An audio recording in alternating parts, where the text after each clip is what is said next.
Welcome, everyone, to the Success Elevated podcast. As always, I'm your host, Hayden Lee. And this week, for this episode, I'm joined by a very special guest, President and CEO of Bank of Idaho, Jeff Newgard. Thanks for coming on the podcast. Oh, gosh, my pleasure. Really appreciate it. Yeah, I know you're a busy guy and you got a lot going on, but we're excited to have you. And it's a little bit different than some of our other interviews. Most of our other interviews, we've talked with small business owners, entrepreneurs. But I thought it would be cool to have you on to hear big picture questions, how a financial institution can help small business owners. But before we get to that's a huge question in and of itself. Tell me a little bit about your background. How did you become the CEO and president of Bank of Idaho? And was it something that you always dreamt of doing or dreamt of becoming? Yes. Well, thank you. And thanks for having me as a guest. My passion is small business. That's awesome. So I love the people that run them.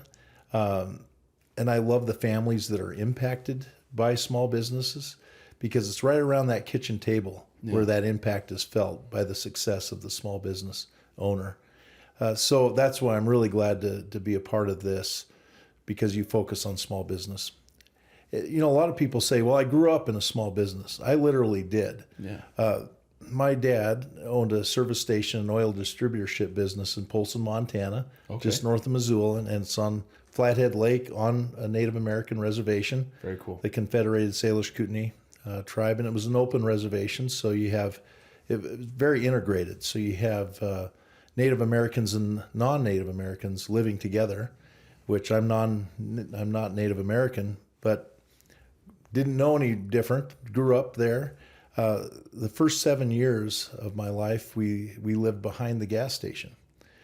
So literally grew up in the small business. It was a part of your daily life, literally. It really was. Yeah. The earliest memories I have are cleaning tools, cleaning up oil spills on the lube bay, and jumping the pumps, being part of the business, sorting invoices at the kitchen table to send out to customers. So in my very core of my business DNA, who I am literally is an entrepreneur. So that's what really sets me apart in my viewpoint, I think, as a banker and as a bank CEO, is that I'm an entrepreneur first. Yeah. And then I'm those other things. And so I see it through a lens, and that's why I resonate so well with small business owners, is because I get them. Yeah. And I appreciate them. I've lived it. And that's what I love about what I do. And what we do as a bank is we serve those small business owners and help them become more successful. And what that leads to is just amazing things. Betterment of their life, their lifestyle. Kids get to go to college. They get to have opportunity. And it all starts with the success of that small business and the risk that they take. That's really, really cool. I think a lot of people's hangups with starting a small business is the idea that they don't have the money to do it, right? And it's cool to know, at least for me, I don't own a small business, but I have some of those qualities. I feel like it's good to know that, like, there are people out there, and there are people that are part of banking institutions that have some of those qualities as well, and that have a desire to help entrepreneurs and understand that small business owners really are like the lifeblood of America, right? Like, they really are what help push industry forward and push us all forward as a society. And it's, you know, as what I do with marketing, I get a front row seat to those people's experiences, and I get to be a part of their story in some small way. And it's cool knowing that there are, I can go to a banking institution down the street from me and know that, you know, from the top, someone like an institution like Bank of Idaho is interested in the success of them and their small businesses. Yeah, and you have to be a risk taker in order to do that. You have to take that plunge at some point. And how I became CEO is that I started out as a financial analyst right out of grad school, and I enjoyed that. I did that for a couple of years. My track was really on the CFO side, but I really wanted to be in the CEO position because I wanted to to shape vision and the culture of the institution, because the banks that I was working with, they were good banks, but I always felt like they lacked the care for the people that were actually doing the work in the trenches, and really lacked the culture. And I thought, gosh, someday I want to be in a position to help and to shape that culture. And so what I did is I actually reverse engineered it. Okay. I thought, okay, this is my goal. What are the things that are going to take in order to get there? And I thought of everything, things I would say, and this is kind of gets a little weird, but every night before, as I would drift off to sleep, I would think about things I would do as a CEO, all the while not being a CEO. Yeah. But things like, what kind of culture would I have? What kind of things would I say to employees? What kind of policies would I have? How would I address? How would I conduct myself? And I would think about that until I would drift off to sleep every night. And what I found is, as I had that dream and vision, I started to alter my behavior to sync up and take opportunities that would lead me in that direction. So I actually became CEO when I was 32 years old. I was the youngest CEO at the time in Washington State. And it was a small bank, but it was exciting. And it's been exciting ever since. I've loved every minute of it. And it's where I belong. I feel very comfortable in it. Yeah. And I would say that my team at Bank of Idaho is, we're just hitting stride. And it's so much fun to see people succeed and really be in sync with one another and have such a strong culture. It's really a dream come true. You hit some things that resonate with me, and I hope our audience feels the same way. My background is not in marketing. My degree is not in marketing. It's in mechanical engineering. So you say reverse engineer, and I immediately go, yeah, like that totally makes sense. Right. You have a goal in mind, and you look at, okay, what's the step before that? Okay, and then what's the step before that? And you just kind of keep breaking it down. And that's how you achieve those goals. And again, it makes total sense in my math brain. Mm-hmm. A lot of people might not get that, but it just, that really, really resonates with me. And the other thing you hit on was culture. Culture is a huge thing that I think small business owners miss, especially as they try to hire. They don't understand, at least at a small, really, really small scale, they don't understand how important culture is. And I can see how a large bank like Bank of Idaho that has 200 some employees, it would be hard, in my mind, it would be hard to maintain that culture as you grow. How have you been able to maintain that culture that you've wanted to? And it was such a huge important part of you becoming CEO was having a good culture. Well, I would say, first of all, every organization has a culture. Yeah. It's just, is it the one that you want? Right. Identifying, that it's the right one. Some are dysfunctional. Yeah. And I had an old marketing guy early in my career tell me this, that the fish stinks from the head. Oh. So as a business owner, look internally, be introspective, and say, okay, the culture I have is because of me.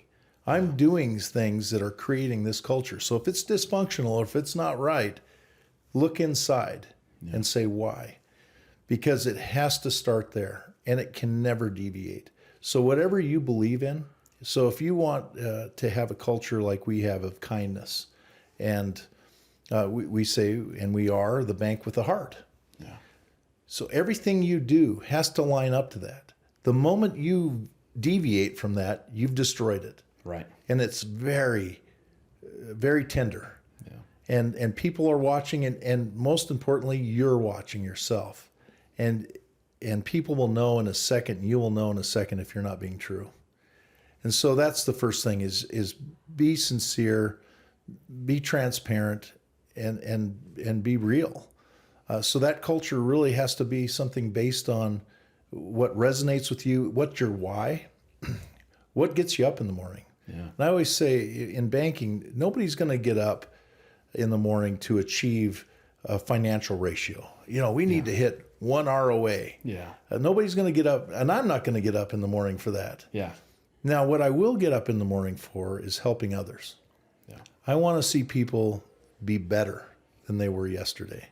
And that means first my team, second my customers, and then third my community, in that order.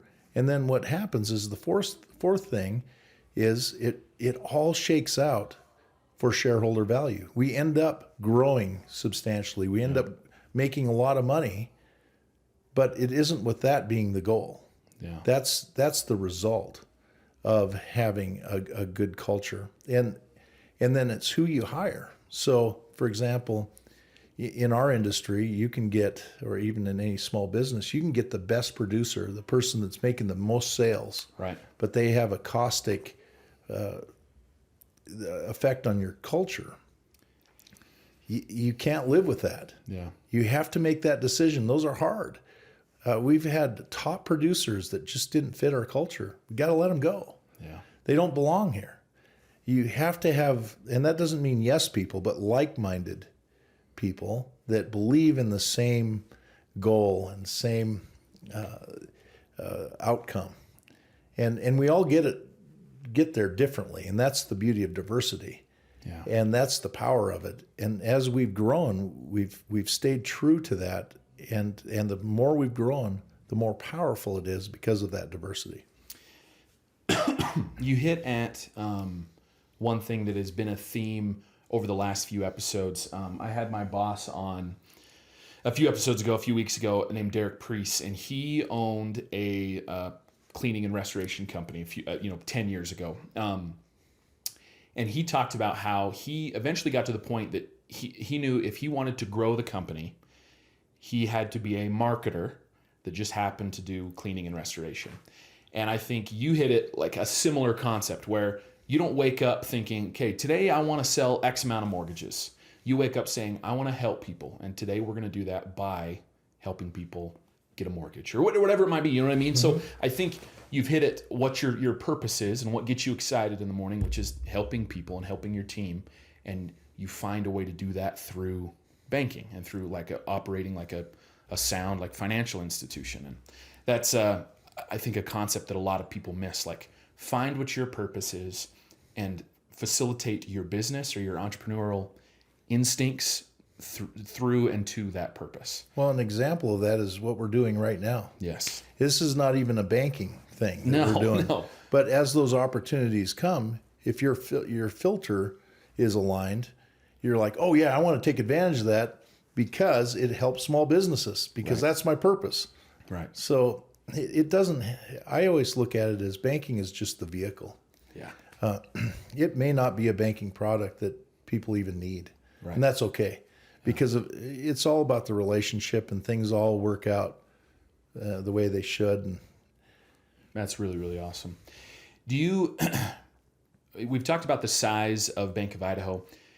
Do you feel, and how is, it's not that you feel, because I know I'm sure it is, how is marketing and growing Bank of Idaho different at such a large scale than it is for, say, a small business owner down the street from us? Like, how is it different for you guys? For one thing, we have a diversity in our geographic footprint. Yeah. So we have to be mindful and make sure that what we're saying, what we're marketing, resonates to your demographic in the communities that you're serving. Yeah. So, for example, we have operations in Ashton, Idaho. Very, very small town. You're right. And we cater to that town. We can't use the exact same model there that we do in Boise, right, and vice versa. You have to be mindful of your target market. Yeah. And then for us, as you grow, you have complexity in your compliance needs. Yeah.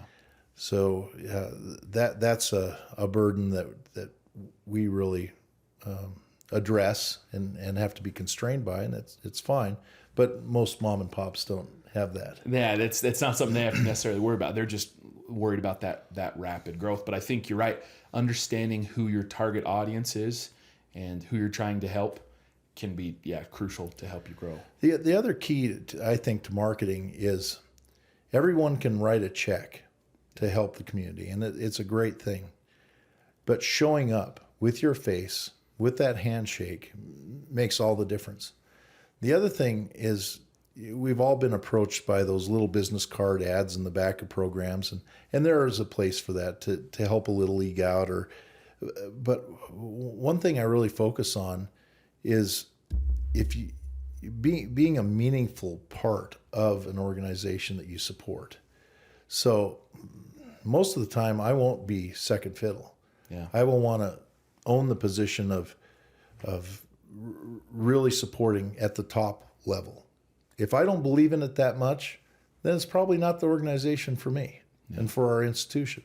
So we target those nonprofits that resonate with our culture, resonate with our purpose of helping a business and people in the community, and then really play a role there, not just with the checkbook, but with our involvement.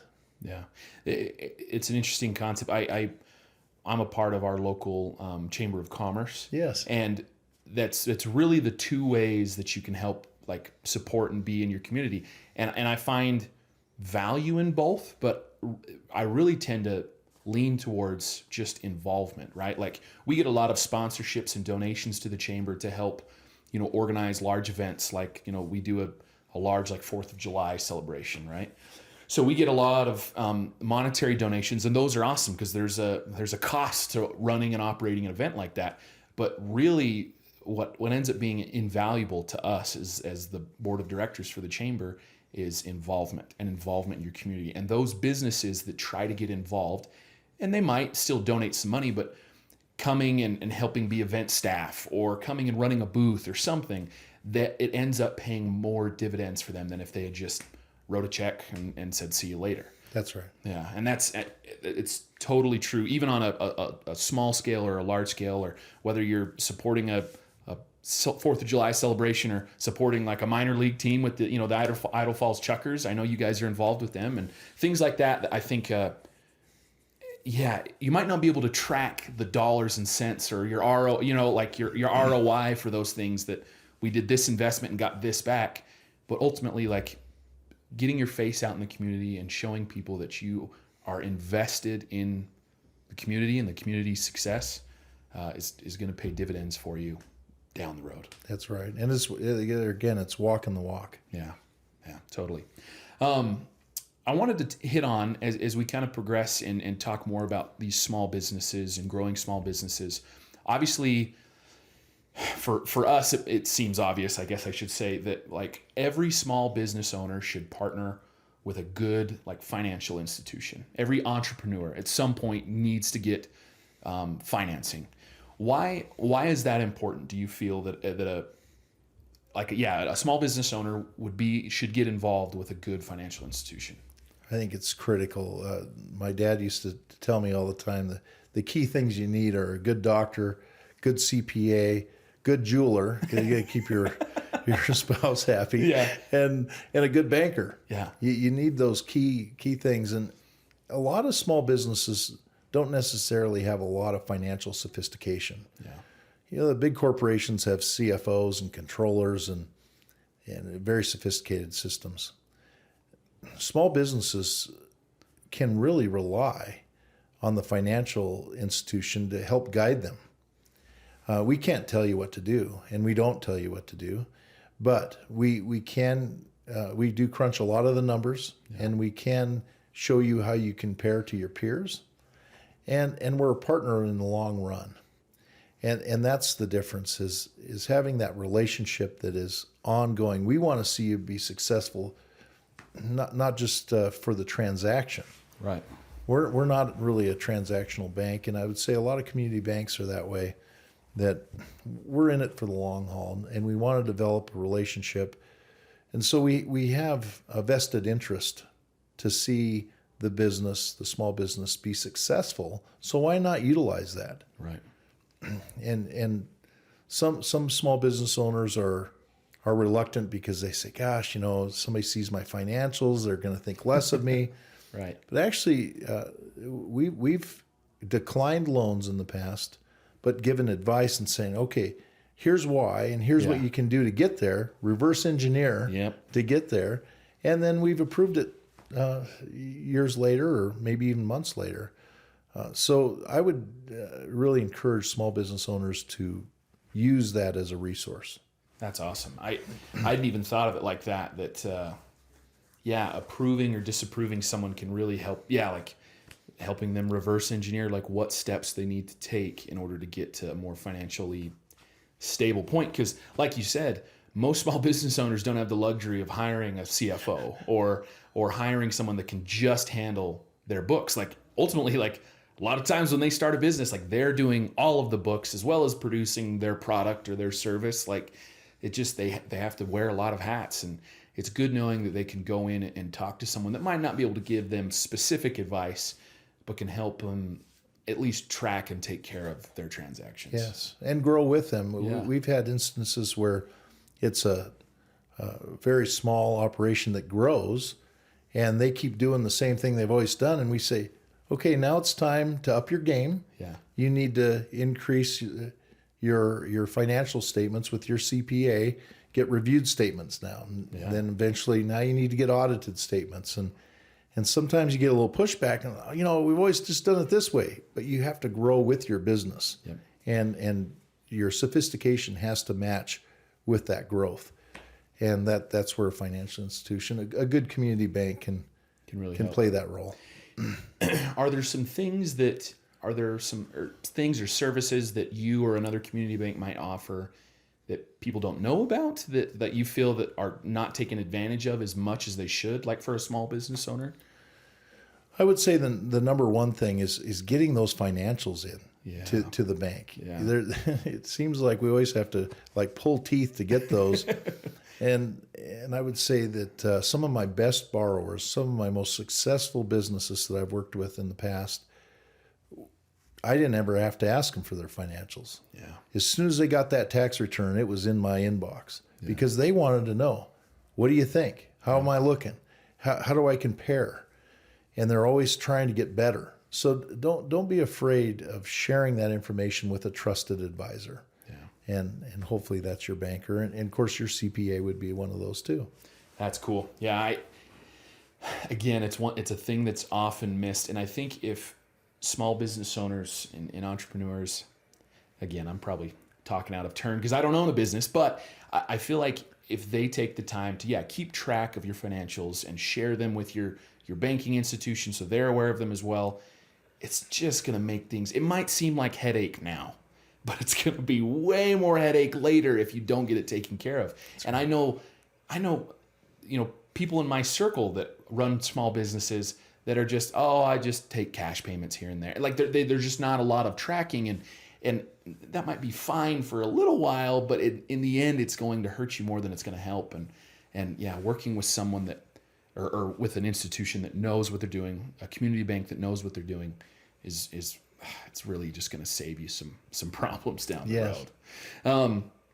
Small businesses really, you hit on a couple of things when you were talking about when you were growing up that I think a lot of people miss, but small businesses really are like the lifeblood of, in my opinion, of America, and they help push us forward and push us, into the future. As you've gone along your journey, what are some common pitfalls that you've seen? We've talked about financials, but what are some common pitfalls that you've seen for small business owners as they've tried to grow? Sure. I would say the number one is not understanding your cash flow cycle.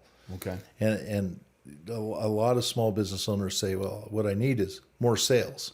Yeah. If I get more sales, I'll make more money. Yeah, be fine. Well, you can grow yourself right out of business because you can't keep up. You can't fund those sales. Okay. Because you have accounts receivable, accounts payable. You need to have enough capital to sustain that growth rate. And there's different ways to get that capital. You can either borrow it, which has a fixed payment to it, but you have all the control. Yeah. And then, of course, there's other equity partners. Mm-hmm. You give up some control there, but you don't have some of the fixed things. So kind of navigating that, how do I want this business to look? Because for a lot of people, having partners isn't a great thing. That can be a problem. But really assessing that and understanding what your growth rate will be. How do you support that growth rate with the proper amount of capital? And there again, a good financial partner can help you with that. I was going to say, yeah, because again, for those of us that don't have the education that you do and the years of experience, it might be kind of hard to identify some of those pitfalls.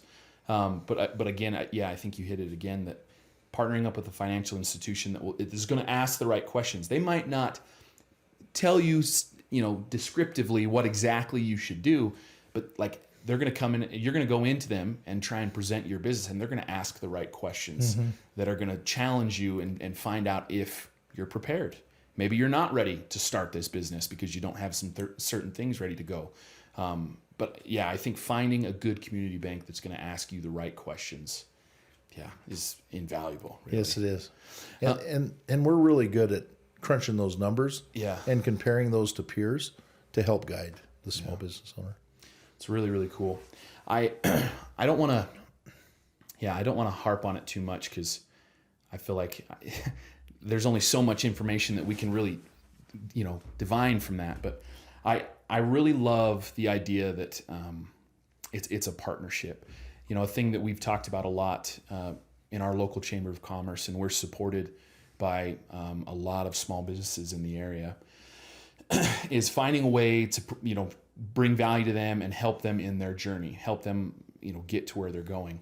But ultimately, and I had this conversation at a recent luncheon that with some of our small business owners, that there's only so much we as a chamber can do. You have to be the one to go out and find and ask the right questions to help yourself grow. And it might be you've got to go talk to a marketing company, or it might be going and talking to a bank and figuring out what cash flow problems you might have.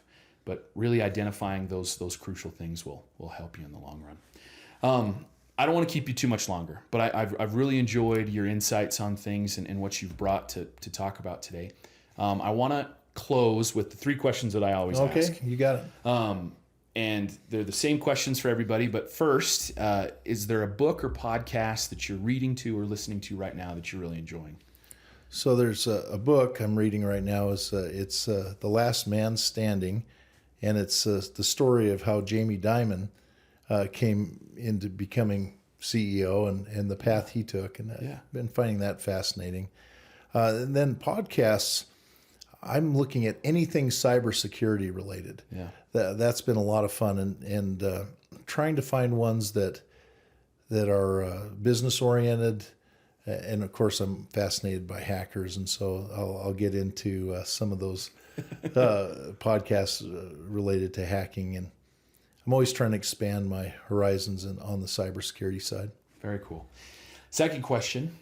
I know your days are sometimes long and you wear a lot of hats. You wear the CEO hat and president hat, but you've got a lot of things on your plate.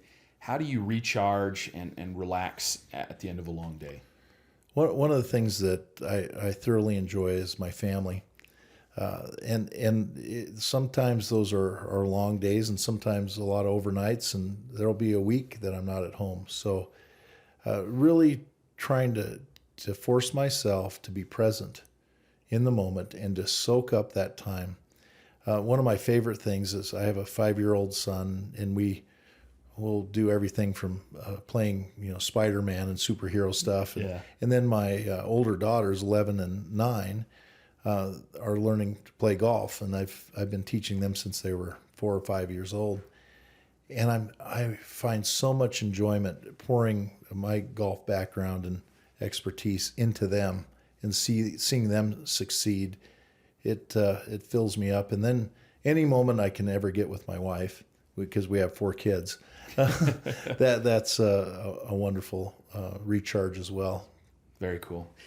Family is a huge, important thing that we hit on a lot in the podcast. And small business owners and entrepreneurs, again, can always kind of feel like they're alone and feel like they're on an island and there's no help and no way to really, relax or recharge at the end of the day. And reaching out to family members or spending time with the people that you love is a great way to recharge the batteries and get ready for the next day. Yes. It's a great way to do it. Last question.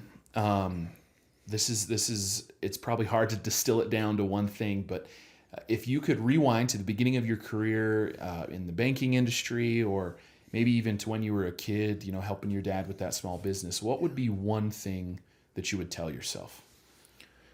Is be true to yourself and trust your gut.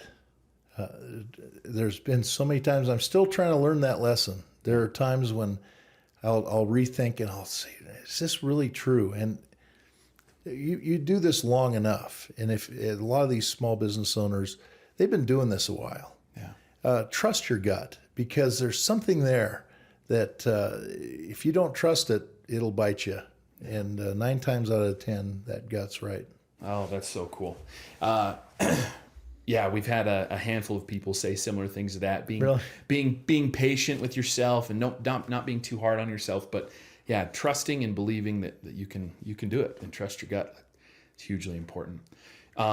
Jeff, thank you sincerely for coming on the podcast. This has been really cool for me to hear some of your insights into a world that I frankly am unfamiliar with, and it's cool to sit down with someone that is so invested in not only your customer's success, but your team's success as well. And I really appreciate you coming on. Oh, thank you. Yeah. Appreciate the invitation. Yeah, we'll talk to you later. Thank you. Thanks. This has been Success Elevated, making you a little bit better one show at a time. Thanks for joining us.